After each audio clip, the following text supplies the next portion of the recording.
Save more than half price on Purdue fresh laid quarters, only 99 cents per pound. Florida strawberries or fresh blueberries, just $4.99 per package. Save $2.30 on Friendly's ice cream, just $4.29 for a 48-ounce tub. Hot price on DiGiorno Rising Crust Pizza, only $8.50 for a 12-inch box. Save $3 on Pompeian olive oil, only $6.99 for a 24-ounce bottle. Visit our website at www.marketplace.pm for more weekly specials. You can count on us.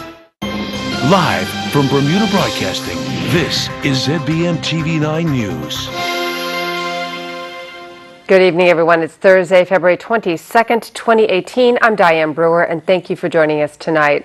Topping our news, I make no apologies for the contents of the 2017 Bermuda Public School System report, but rest assured I will do what's needed to fix the problem. That's the position of Education Minister Diallo-Rebane as he spoke with Gary Moreno about the less than impressive public school results in the IGCSE math and science in particular. According to the minister, the facts needed to be made known. When I was appointed minister in August of last year, and we talked about releasing the Cambridge results, I asked the team to step back and let's issue something that shows the real picture of what's been going on. And as I've indicated in other interviews, that going forward, these reports will be a lot more detailed and contain a lot more information, so we can accurately track how we're doing. And when we do that, it not only holds our students accountable, it holds our teachers accountable, it holds our administration accountable, and also gives parents an opportunity to see this is what your child is being, this is what we're faced with, and so we need to pull them into the picture. You know, when we talk about education, education works when everybody is pulling together. We cannot have an education system where some people want to go one way, some people want to go another way, and the students are stuck in the middle. At the end of the day, everything that we do is about our students, and everything that we want to implement has to be the end product of improving our product and improving what our children leave our schools with. So putting out this report, it was done the way it was done so people can see exactly where we are today, and so they know where we have to go tomorrow. This country has had no fewer than 14 ministers of education in the 19 years between 1998 and 2017, each of them announcing some new initiative to improve public education. Mr. Rebane with Plan 2022 is no different, and he too is asking the public to have faith. It's an overall plan for education, not only just talking about how we can improve grades, it talks about how we can improve teaching, what sort of outcomes we need to be looking at in terms of putting our children through the system. It talks about the need for how we're going to have the adequate resources, the adequate infrastructure, and it encompasses all of these things because, again, it's a holistic problem that we're looking at here, and not just something where we can come and shoot a magic bullet and say everyone's math grades are better than they were the year before. We've been hearing this since the PLP was lost in power. You heard it when the UB took over, and we're hearing it again. Why should the public believe any of this? Gary, as the education minister, as one of the few education ministers that has a child in the public education system, I see this firsthand. I've been a PTA president.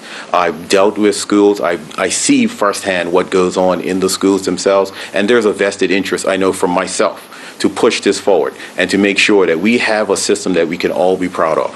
And so I'm not asking for everyone to rest that on me myself, but understand that I'm an education minister that is committed to being here for the full term, this first term and beyond. We will turn this around, Gary. Meanwhile, Bermuda Broadcasting is working on staging a town hall meeting to address the issue affecting public education, and we will keep you informed as things progress. And as we've just seen, the poor performance of Bermuda's public schools has come under the spotlight in recent days, but it's not all bad news. The past week has also seen a celebration of the best public school teachers on the island, with the Bermuda Education Network giving out its Outstanding Teacher of the Year award. Hal Davis went to meet the winner. It was an award ceremony with a Chinese twist, coming as it did near Chinese New Year. But while the face changer impressed many, it was the achievement of Charmaine Newsom that really stood out. She's this year's winner of the Outstanding Teacher of the Year award from the Bermuda Education Network. Meeting her at the institution where she works, T.N. Tatum Middle School, what does she bring to the classroom that enables her to excel? I think I had the ability to reinvent myself year after year. Our clientele is not the same. Every year you have a different set of students and they bring a different set of personalities and their needs are different. And so that requires me to constantly reinvent myself as far as what I bring to the table every day as well.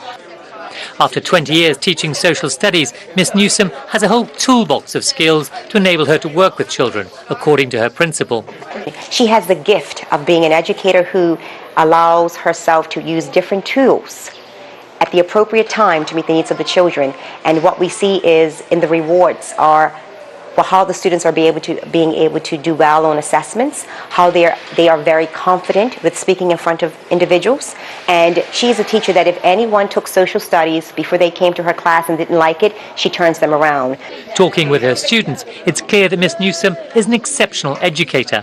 She supports kids more than normal, like people normally do, because like she knows how it is that sometimes they might not fully understand. There's always something different in every class, and whenever she tells us, like, because at the beginning of every class she tells us basically exactly what we're going to do. She brings a nurturing spirit, so it makes me comfortable in the classroom, because in other classrooms I don't feel like safe to ask, well, not really safe, but I genuinely don't feel like safe to ask questions and be out there. But with Miss Newsom, she makes the students feel more welcome. Personally, for me, I love the way she teaches, because she doesn't stick to only one learning style. She supports all the different types of learning styles, and she also does a lot of hands-on projects, which I personally love because it helps me learn in a better and I understand the topic fully. So, some grounds for hope against the background of this week's dismal report into exam results. It seems clear Bermuda's public schools will need more teachers with the drive and enthusiasm of Miss Newsom if real improvements are to come soon. Howell Davis, Bermuda Broadcasting News. The family of Larico Steed, who was killed in the UK this week, has started a GoFundMe page to raise funds to bring him home. The Steed family is hoping to raise about £35,000, roughly $48,000, to bring the body back to Bermuda and to cover funeral costs. Rico, as he's known, was attacked by a group of men 9 days ago outside his home in Bulwell, Nottingham. He was repeatedly stabbed and died of his wounds 6 days later. A murder investigation is underway in the UK. The Steed family state on the GoFundMe site, quote, "We anxiously want to bring Rico home and give him the funeral that he deserves, surrounded by his family and friends." He was described as an extremely quiet but happy and humble child, according to the site. The 17-year-old moved to the UK a few years ago to study and lived with his sister and father. The page can be found at www.gofundme.com/bring Larico home. Stay with us. More news in tonight's AccuWeather forecast after the break. You can count on us. Save more than half price on fresh green asparagus, only $2.99 per pound. USDA bone-in ribeye steak, just $12.99 per pound, saving $7. Select varieties of Fab 2X laundry detergent, only $4.99 for a 50-ounce bottle. ShopRite lactose-free milk, just $3.79 for a 64-ounce carton. Kellogg's Cornflakes cereal, only $3.99 for a 12-ounce box. All stores open Monday through Saturday until 10 p.m. and Sunday, 9 a.m. to 7 p.m. for your shopping convenience. You can count on us. Are you required to take one or more medications daily but have a hard time remembering when to take them? Does your family fear you may end up in the hospital because you often forget to take your meds? Or are you a caregiver looking for a time management tool designed to make your medication routine effortless? The Phoenix stores can help. With an MDS blister pack, a multi-dose packaging system that makes it easier to manage and take your medication. Each MDS blister pack contains medications for the week and is pre-packed, sealed, and labeled by a pharmacist. Prescriptions grouped by the day and the time of day you should take them, whether at breakfast, lunch, dinner, or bedtime. Plus, to ensure you're covered, each pack includes detailed, personalized instruction. Take confidence in knowing you're using your medications as the doctor planned. Visit the Phoenix stores to chat with the pharmacist and get your MDS blister pack today. The Phoenix stores, for a better life. Welcome back. A female driver was sent to the hospital today after being involved in a serious traffic incident. It happened around 3 this afternoon in Devonshire. When emergency crews arrived on scene, they learned that a car somehow had been driven off an embankment on Orange Valley Road in Devonshire, around 300 feet north of the junction with Jubilee Road and the Lone female occupant was extricated from the car, taken to the hospital with injuries described as non-life-threatening. The incident resulted in traffic diversions near the junction with Jubilee Road and Parsons Road. Police say an investigation is underway. Meantime, the budget may be reduced, but it doesn't mean a reduction in commitment to public transportation in this country. That message stressed today during a news conference by the minister responsible after it emerged Transport and Regulatory Affairs received significantly less money in the new national budget. Here's Tarai Trott with the details. In the last national budget, the Ministry of Tourism, Transport and Municipalities, as it was called, received more than $94 million. In this budget, the Ministry of Transport and Regulatory Affairs, as it is now known, has received more than $62 million, $32 million less. But this reduction isn't straightforward, says Walter Ruban, the minister responsible. Firstly, the numbers reflect a near $30.4 million drop in estimated current account expenditure for the ministry headquarters, down to almost $14.4 million of anticipated spending. Of that $14.4 million, $13.3 million comprises a grant to the Bermuda Airport Authority. The Deputy Premier stressing his ministry now has a different set of priorities and structure than the previous ministry. We no longer provide a grant to the Bermuda Tourism Authority and are not responsible for funding initiatives like the World Triathlon Series. The largest part of our budget is $21.6 million to fund, of course, Bermuda Transport, to ensure we have a dependable public bus service. David Burt, the Premier and Finance Minister, has repeatedly stated it is government's priority to rebuild the bus fleet to ensure the country has a reliable and efficient transportation system. To effect this change, the ministry was given $3 million for the purchase of 8 new buses. The cost for the Department of Marine and Ports are budgeted at $20.25 million. For both marine and ports and public transportation, there will be a move towards electronic fare collections. Public transport must look to the future, and a modern fare collection system is just a part of that future. Spending for Transport Control Department, known as TCD, is expected to be about $5.38 million. During the coming year, we will be upgrading TCD systems to enable driver's license and identity cards will be embedded with smart chip technology. Elsewhere, $2.5 million in capital spending has been allocated for the airport authority for a number of projects, including the replacement of the aging Doppler weather radar system, which has experienced numerous outages resulting in costly repairs. Tarai Trott reporting for Bermuda Broadcasting News. The minister also addressing the problem with dangerous driving on our roads. He revealed government will be giving the Road Safety Council $25,000 to produce an effective PR campaign aimed at influencing safer driving. And the Bermuda Police Service can now confirm the death of 50-year-old Frank Marzocca and extends sincere condolences to his family and friends. The New York visitor collapsed and died Wednesday afternoon outside of the unfinished church in St. George's. Foul play is not suspected and an autopsy is planned. Turning to weather news, February in Bermuda, it's rough. Well, to have so much beauty and sun, that is. Here's the latest from AccuWeather headquarters. AccuWeather is presented by BF&M Insurance Group. We now go to AccuWeather headquarters. The BF&M Insurance Group is pleased to bring you this AccuWeather forecast here on ZBM. I hope life is good for you as we move on through this Thursday evening. We've had a really nice weather pattern here over the past week, and we're still locked into this. We really have about 3.5 or 4 more days of generally pleasant weather. Now, we have had some low clouds. The sky got maybe just a little murky this morning in some areas as temperatures cooled down to near the dew point because we didn't have much wind to keep things moving along, and that did lead to some cloud cover, especially east of the island. And you can see the final hours of the afternoon here with this satellite loop has kind of allowed the sun to illuminate some of those clouds nearby. Now the lights have gone off as the sun is setting on us. As we're dealing with current temperatures off to the north and south and west, everybody's on a similar page, around 69 degrees at this point, humidity holding around 65%. Winds are very light, only around 5 knots. So that is allowing things to really be calm, and the waves have been flattening out nicely. Water temp gained a degree up to 70, and waves on the inside remain a foot or less. On the outside, we're down to 2 to 3 feet. So it is a very nice boating setup from a weather standpoint. We do have some clouds. We'll call it partly cloudy. Maybe not quite a clear sky that we saw last night when those stars were out.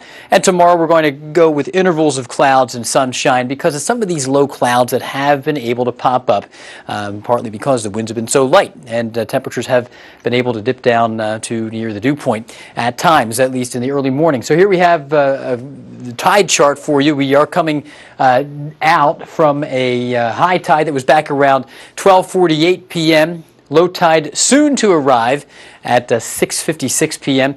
Late tonight, 1:30 a.m. High tide, and then tomorrow morning around 8:15. Nice walk on the beach. You may be able to enjoy a little extra beach at that time with low tide once again. Gateway forecast up and down North America. We are wet in Toronto and into New York City and Boston. Temperatures just warm enough to avoid trouble in those cities. We're still running warm in the southeastern part of the United States in places like Atlanta and Miami. Temperatures still up. And in London, we're running a little chilly once again at 42, kind of similar to this past day. And we're seeing showers expand across a little more of the Caribbean. So Jamaica's getting back into the rain showers. 86 there, Barbados 82, Trinidad, Tobago, running warm there with extra clouds and some showers here and there. So here it is, your 5-day forecast, and with pleasant weather and a really strong ridge of high pressure in control, no meaningful precipitation enters the forecast through the next 4 days. We will see a little extra low cloud cover at times into Friday, similar to this past day. We'll go brighter Saturday. Clouds may begin to build a bit. Tuesday, look out for showers, maybe even a thunderstorm as the first front in a while rolls in. We're going to send it back to you. AccuWeather was presented by BF&M Insurance Group.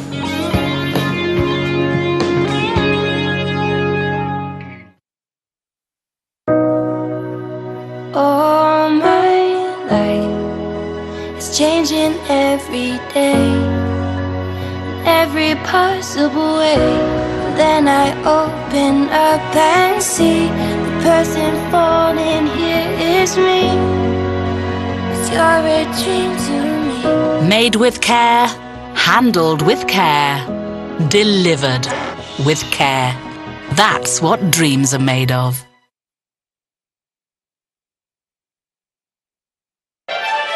Step into the next generation of sinks, faucets, tubs, and more with the bold look of Kohler. Choose from a range of whole room solutions, or let an individual piece be your guide for a feel-good, look-good quality. Pure inspiration at your fingertips. Kohler's Next Generation Showroom at BAC. I got these for seasickness last week, and they're terrible. That's strange. I know. I put one behind each ear like you're supposed to, and nothing happened. These are tablets. You're meant to take them with water. I got this pump for my asthma. Hasn't changed anything. Show me how you're using it. It's an inhaler. You're meant to breathe it in. Well, this toothpaste? Definitely off. It's a hemorrhoid cream. Well, that explains why my gums are shrinking. Scientists from all over the world are in Bermuda sharing knowledge about splicing mechanisms, bioinformatics, and therapeutics. Tonight we feature Dr. Tepisa Makafola. I'm Tepisa Makafola from South Africa, working on the therapeutic effects of South African traditional medicines on cervical and esophageal cancers. The idea here is to look at how splicing alterations in those cancers can be targeted as novel therapeutic points for the development of drugs from traditional medicines. Mm-hmm. Is this anything to do with, a lot maybe, to do with DNA? Yes, a whole lot, because we have a high incidence of HIV in South Africa, and we found that most patients with HIV develop this cancer. So we try to understand how the incorporation of the virus in the cells and the genetic material affects splicing of apoptotic genes in those cells, and how those can be targeted to actually produce anti-cancer drugs. What would have to happen, Tepisa, for you to say, I've achieved my goal, or I think we've come up with something that can slow down HIV, or this is the cure for HIV? Oh, well, for me, not only HIV, of course, since I'm working on cancer, but if we can find inexpensive medicines for African people from the traditional medicines that they use, and incorporate high technologies like RNA sequencing and bioinformatics, that would be an achievement for me. Now here is Earl Baisden with tonight's sports report. Work Academy swept all three divisions at the Bermuda School Sports Federation's primary school rugby tournament held at the National Sports Center yesterday. Work Academy defeated Mount St. Agnes Academy 9-6 in the boys A division final. Work Academy were led by Nyan Grant, who scored 6 times, Vincent Boisvert added 2, and Dietrich Simmons added the other. Dalen Scott and Ethan Thomas scored 2 tries each from Mount St. Agnes Academy, while Marcus Rodriguez and Ishe Handizara added a try each. Work Academy defeated Saltus Grammar School 6-5 in their semi-final, while Mount St. Agnes defeated Victor Scott 6-3 in the other. Work Academy defeated East End Primary 5-1 in the boys B division final. Luke Horan led the way for Work Academy with 3 tries, while Dante Noel Simmons and Ralph Scott added 1 each. East End Primary got their lone try from Zakai Gibbons. Work Academy blanked Mount St. Agnes 6-0 in their semi-final, and East End squeezed by Saltus Grammar School 4-3 in the other. Warwick completed the primary school sweep with a 5-3 win over Saltus Grammar School in the girls' final. Bala Charleston led the way with 3 tries, with Izzy Simmons and Easy Naylor adding the other. Saltus Grammar School got 2 tries from Alana Braxton and 1 from Gianna Cedinho. Work Academy defeated Harrington Sound 6-2 in their semi-final, with Saltus needing overtime to defeat Mount St. Agnes 7-5 in the other semi-final. Tonight's sports is brought to you by the all-new Boundary at Fairmount, Southampton, the West End's only sports bar. Catch all the action and enjoy smoked to perfection barbecue, beer, and other pub favorites. It's game on at Boundary. The Key Wells put in a 90-minute training ground outing against Blackpool in a 1-1 draw, while Dequan Crockle and his Port Vale reserve teammates tasted league defeat for the first time this season 4-2 at Moore Cave, who had not won a game playing their reserve team. Flora Duffy competed in the 2018 National Cross Country Mountain Bike Cup Series Round 1 in Stellenbosch, South Africa. Duffy, competing in the elite women's division, finished 5th with an overall time of 1:49.40. Duffy was clocked at 17:22 on her first lap, which was followed by 17:54 in her second. Duffy's third lap saw her clock a time of 17:42, which was followed by a time of 17:41 on the fourth. The fifth lap saw Duffy clock a time of 18:20, and then she would complete the final lap in a time of 20:41. Keisha Miller represented BYU at the Boise State Track and Field Indoor Championships. Miller would help the women's track and field team win the team event with 199.5 points. Miller would advance to the women's 60-meter dash final when she won her preliminary heat in a time of 7:60. In the final, she would finish second, stopping the clock in the same preliminary time of 7:60. Miller would finish fourth in the women's 400 meters. She was clocked across the line in a time of 24:92. Jonah Smith competed in the Gatorback Cycle Park Southeast Area Qualifier for motocross in Florida. Competing in the Open A Pro Class, Smith finished 4th overall. This after he finished 6th in the first moto and 3rd in the second. Smith would then finish 3rd in the 250 A Class. Smith finished 4th in the first moto and then finished 3rd in the second. Yet another Bermuda Basketball Association Winter League sponsored by one doubleheader took place inside the Summersfield Academy Gymnasium last evening that saw 276 points scored. Game 1 saw the Devonshire Chargers defeat the Paget Flyboys 85-72. Kevin Stevens led the Devonshire Chargers to victory with 29 points. He had 4 rebounds and 8 assists, while Akil Smith scored a game-high 37 points for the Paget Flyboys. He added 4 rebounds, 3 assists, and 2 steals. Game 2 saw the Somerset Tsunamis defeat the Hamilton City Twisters 67-52.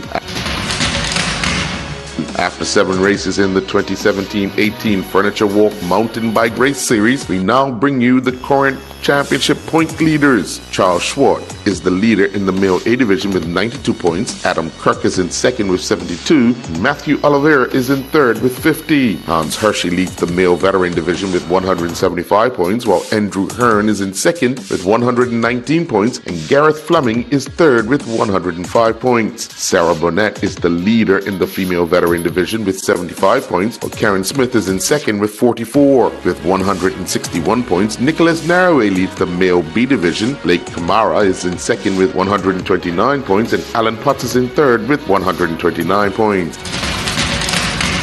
Bermuda Snooker League resumed with 4 matches on tap. 3 matches ended with a 3-point margin, while the other was decided by 1 point. Spanish Point Boat Club number 1 team defeated the Spanish Point Boat Club number 2 team 4-1. Sands Boat Club number 1 team defeated Royal Artillery Association 4-1, while Watford Sports Club defeated Work Workmen's Club number 2 team 4-1. Work Workmen's number 1 team edged Sands Boat Club number 2 team 3-2. Tonight's sports has been brought to you by the all-new Boundary at Fairmount, Southampton, the West End's only sports bar. Catch all the action and enjoy smoked to perfection barbecue, beer, and other pub favorites. It's game on at Boundary. I'm Earl Baisden with Bermuda Broadcasting Sports. Hey Smokey, let's get lunch from the Marketplace Food Court. You know what? That sounds good. They have oxtails, pumpkin, curried lamb, lemon chicken, sweet and sour ribs, vegetable stir fry, and the variety goes on. Their chefs are good. They'll set you right up. Avoid the good carvings. And don't forget the special dishes from the islands. It don't matter. Well, no matter what you feel like eating, Marketplace will have it. You know, it's quick, it's quality, and at prices you can count on. Visit us 7 days a week. Breakfast, lunch, and dinner made for you daily at the Hamilton Marketplace Food Court. Your home, your life, security. Be fire and burglar free. Right from your phone, monitor, control. Lock safes, doors, gates, business, family safe. You're on the go, and that's okay. BSG with you every Bermuda Security Group, your security, life safety, and monitoring experts. We're with you every step of the way. Bermuda Security Group, BSG.BM. Philadelphia International Medicine provides international patients with access to a unique network of world-renowned doctors and surgeons that provide personalized medical and surgical care, connecting you to the U.S.'s leading healthcare specialists who are ranked among the best in the world. Healing is possible when you're confident in your healthcare team. To find out more, contact us at physicians@philadelphiamedicine.com or call 1-215-563-4733. Human health risk associating with drinking tank water could be significantly reduced through increased public awareness of tank water as raw water and the adoption of appropriate disinfection procedures. This is one of the key findings of a new collaborative study examining the challenges facing Bermuda's water management infrastructure and identifying current and future threats to this cornerstone of the island's cultural heritage. A Bermuda College Science public lecture on water management led to the new study, which took just 3 months to produce. Several key findings. Another key finding is that there are striking differences in education and awareness concerning rainwater harvesting, not only between residents, foreign workers, and tourists, but also from an intergenerational perspective. And before we leave you, a new study could save pregnant women a few trips to the doctor, and the latest findings on depression treatment. Laura Podesta has the day's top health stories. A new study is the largest to date on treating depression in adults. Researchers looked at decades of data comparing 21 common antidepressants. The findings, published in the journal The Lancet, show all the drugs are more effective than taking placebo to treat depression short term. The antidepressants' effectiveness ranged from small to moderate. Pregnant women with high blood pressure can safely monitor it at home instead of going to the doctor. British researchers taught more than 100 women how to take their blood pressure at home. A second group was monitored in a clinic. Researchers found no negative outcomes for mothers who did home monitoring or their babies. And new research finds potentially dangerous levels of metals leak from some e-cigarettes heating coils into aerosols users inhale. Scientists at Johns Hopkins Bloomberg School of Public Health say that's concerning because chronically inhaling metals like lead and chromium has been linked to lung and liver damage as well as cancer. And those are some of today's top health stories. Laura Podesta, CBS News, New York. And that's our newscast for tonight. I'm Diane Brewer. Thank you for sharing your Thursday evening with us, everyone. Tomorrow's Friday. Good night.